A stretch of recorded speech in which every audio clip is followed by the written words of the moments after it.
Billie Holiday was born Eleanora Harris on April 7, 1915, in Philadelphia, Pennsylvania. She grew up in Maryland and then moved to New York City in 1928.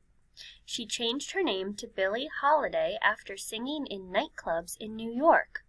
In 1931, she made her singing debut in a Harlem nightclub, and her voice was well liked by the audience.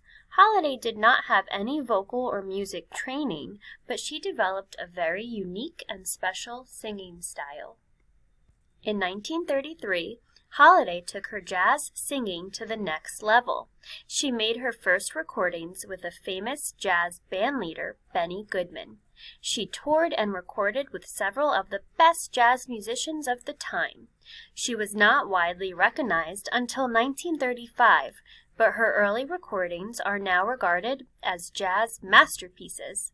Her singing career was very successful into the 1950s. She was given the nickname Lady Day. Holiday's autobiography was published in 1956 and was entitled Lady Sings the Blues.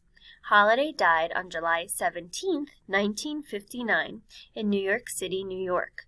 She was inducted into the Rock and Roll Hall of Fame in 2000 and the National Women's Hall of Fame in 2011. Billie Holiday is thought to be the greatest jazz singer of all time by many people.